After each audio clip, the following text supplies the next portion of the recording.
दोस्तों अगर आप सिविल इंजीनियर हैं तो आपको ये 8 से 10 फॉर्मूले पता होने चाहिए। ये काफी बेसिक फॉर्मूले हैं जो हर एक सिविल इंजीनियर को आने चाहिए। चाहे आप साइट की जॉब कर रहे हैं या फिर ऑफिस जॉब कर रहे हैं, आपको दोनों जगह पर इस फॉर्मूले का यूज पड़ेगा। तो एक एक करके हम इन सभी फॉर्मूलों को देख लेते हैं। सबसे पहले अगर हम बात करें कि वेट ऑफ स्टील बार हम किस तरीके से निकालते हैं, बहुत ही कॉमन फॉर्मूला है। जब भी आप बीबीएस निकालने के लिए बैठेंगे आपको ये फॉर्मूला आना ही चाहिए। इसके बिना आप बीबीएस निकाल ही नहीं सकते हैं। तो यहाँ पर वेट ऑफ स्टील बार निकालने का हमारा फॉर्मूला होता है D square divide by 162 KG पर मीटर। और वहीं अगर हम इस फॉर्मूले को केजी पर फीट में देखें तो ये हमारा हो जाता है D square divide by 533 into KG पर फीट। यहाँ पर जो डी है ये हमारा डाय ऑफ स्टील बार को रिप्रेजेंट कर रहा है। जो भी आपका स्टील बार का डाया दे रखा है वो यहाँ पे हम वैल्यू पुट कर देंगे और यहाँ पे जो डी रखेंगे वो हमने के अंदर ही रखना है। अगर हम इसे एक एग्जाम्पल के थ्रू समझ लें तो यहाँ पर मान लीजिए हमारा जो डाया ऑफ बार दे रखा है वो दे रखा है 12 का सरिया। अगर इस 12 को हम केजी पर मीटर वाले फॉर्मूले में पुट करते हैं तो यहाँ से हमारा निकल के आ जाएगा 12 का स्क्वायर डिवाइड बाय 162। और इसे अगर हम सॉल्व करेंगे तो यहां से हमारी वैल्यू निकल के आ जाएगी 0.88 केजी पर मीटर। अब यहां पर ये जो वेट निकल के आया वो आपका पर मीटर के लिए निकल के आया है कि 1 मीटर सरिये का आपका कितना वेट आ रहा है। अब मान लीजिए यहाँ पे जो स्टील बार की जो हमें टोटल लेंथ दे रखी है वो दे रखी है 2 मीटर। तो हम क्या करेंगे, जो भी हमारी वैल्यू निकल के आई है उसमें हम मल्टीप्लाई कर देंगे जो total length of steel bar है उससे। तो ये हमारा निकल के आ जाएगा 0.88 इंटू 2। और इसे अगर हम सॉल्व करते हैं तो ये हमारा निकल के आ जाएगा 1.76 केजी। तो इस तरीके से हम यहाँ से वेट ऑफ स्टील बार निकालते हैं। वैसे ही दूसरा वाला फॉर्मूला भी हमारा सेम इस तरीके से ही वर्क करता है।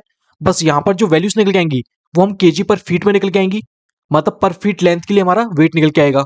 तो ये हमारा पहला फॉर्मूला था जो हमारा काफी ज्यादा ऑफिस में और साइट पर यूज में लिया जाता है।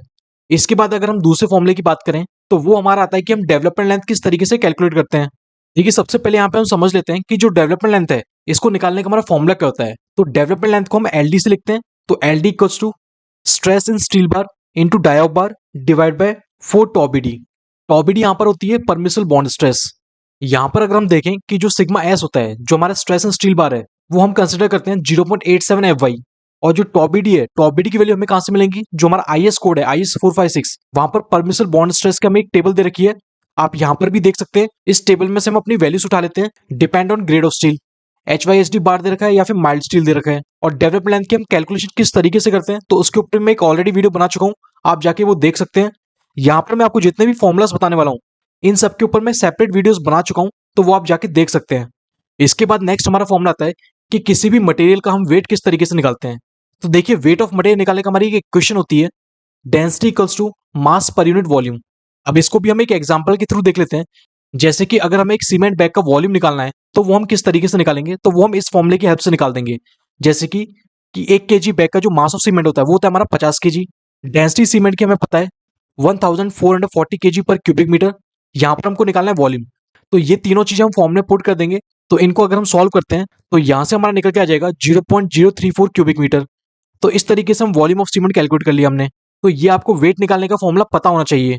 चाहे एग्रेड का आपको वेट निकालना है, सैंड का आपको वेट निकालना है, तो ये सब चीजें आपको साइट में या फिर ऑफिस में काफी जरूरत पड़ती हैं। तो ये फॉर्मुलास आपको याद होने चाहिए। नेक्स्ट हमारा फॉर्मूला आता है कि वॉल्यूम ऑफ ट्रेपेजॉइडल फुटिंग हम किस तरीके से निकालते हैं। क्योंकि आजकल हर जगह पे मोस्टली ट्रेपेजॉइडल फुटिंग ही बनाई जा रही है, तो आपको ट्रेपेजॉइडल फुटिंग का वॉल्यूम निकालने का फॉर्मूला आना चाहिए। तो इसका हमारा फॉर्मूला होता है H/3 ब्रैकेट में A1 प्लस A2 प्लस पूरे का under root A1 into A2। H का मतलब यहाँ पर हमारा होता है हाइट ऑफ ट्रेपेजॉइडल फुटिंग होती है। A1 होता है हमारा एरिया ऑफ टॉप होता है एंड A2 होता है हमारा जो भी बेस का एरिया होता है।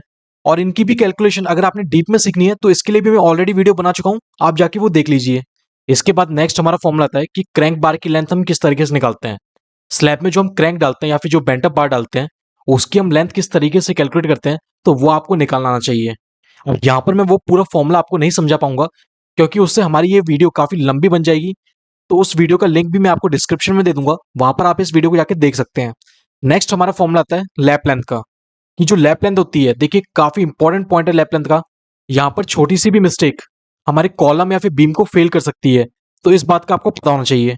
सबसे पहले यहाँ पर अगर हम बात करें लैप लेंथ की, तो देखिए जो लैप लेंथ होती है वो हमारी डिपेंड करती है कि जो हमारा स्टील बार है उसमें हमारा बेंडिंग टेंशन आ रहा है या फिर डायरेक्ट कंप्रेशन आ रहा है या फिर डायरेक्ट टेंशन आ रहा है। इन सब पॉइंट्स के ऊपर डिपेंड करती है। तो सबसे पहले अगर हम देखें कि अगर बेंडिंग टेंशन आ रहा है, मतलब कि अगर आपका स्टील बार के अंदर फ्लेक्सुरल टेंशन आ रहा है, तो उस केस में आप जो लैप लेंथ लेंगे वो आपको कितना लेना है, जो भी इन दोनों में से मैक्सिमम होगा, LD या फिर 30/5। LD निकालने का मैं फॉर्मूला ऑलरेडी आपको बता चुका हूँ, इंटू 35। 5 यहाँ पर है डाई ऑफ बार। इन दोनों जो भी आपका मैक्सिमम वैल्यू होगा वो आप एडॉप्ट करेंगे तो यहाँ से आपकी लैप लेंथ निकल के आ जाएगी। उसके बाद अगर आपका जो स्टील बार है वो आपका डायरेक्ट टेंशन में है तो उस केस में जो लैप लेंथ हम लेते हैं वो हम लेंगे 2 × LD या फिर 35। इन दोनों में से जो भी मैक्सिमम होगा वो हमारी लैप लेंथ की वैल्यू आ जाएगी। वहीं थर्ड अगर हम बात करें कि अगर हमारा स्टील बार कंप्रेशन के अंदर है तो उस केस में जो हम लैप लेंथ निकालने का हमारा फॉर्मूला होता है वो होता है LD यानी कि डेवलपमेंट लेंथ या फिर 24 × 5। इन दोनों में से जो भी मैक्सिमम होगा उसकी वैल्यू हम एडॉप्ट करेंगे। तो इस तरीके से हम लैप लेंथ कैलकुलेट करते हैं। और ये सब वैल्यूज हमारी आई कहाँ से है तो ये हमें दे रखी है IS 456-2000 के अंदर, तो वहां से जाके भी चेकआउट कर सकते हैं। इसके बाद नेक्स्ट फॉर्मूला हमारा आता है कि जो हमारी स्टेयरकेस होती है उसमें जो हमारे ट्रेड होते हैं और जो राइजर होते हैं वो हम किस तरीके से निकालते हैं, कि मतलब कि हमारे कितने नंबर ऑफ ट्रेड्स आ रहे हैं या फिर नंबर ऑफ राइजर्स हमारे कितने आ रहे हैं। तो उसको निकालने का भी एक सिंपल फॉर्मूला होता है। तो नंबर ऑफ राइजर निकालने के लिए हम क्या करेंगे, जो भी हमारी हाइट ऑफ फ्लाइट दे रखी है उसको हम डिवाइड कर देंगे हाइट ऑफ राइजर से, तो यहां से हमारे नंबर ऑफ राइजर निकल के आ जाएंगे। और नंबर ऑफ ट्रेड अगर निकालने हैं तो उसे निकालने का फॉर्मूला होता है जो भी हमारे नंबर ऑफ राइजर आए हैं उसमें से हम माइनस कर देंगे 1, तो हमारे नंबर ऑफ ट्रेड निकल के आ जाएंगे। तो इस तरीके से हम नंबर ऑफ ट्रेड्स और नंबर ऑफ राइजर निकालते हैं स्टेयरकेस के अंदर।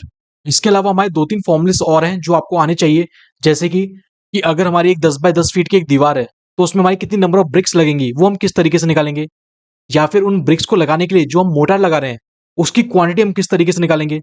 इसके अलावा जो उस दीवार पे हम प्लास्टर कर रहे हैं उसकी क्वांटिटी हम किस तरीके से निकालते हैं। तो ये सब फॉर्मूलेस आपको आने चाहिए। और मटेरियल क्वांटिटी कैलकुलेशन के ऊपर मैं एक सेपरेट प्लेलिस्ट बना चुका हूं, आप जाके वहां पर देख सकते हैं, आपको ये सभी वीडियोस वहां पर मिल जाएंगी।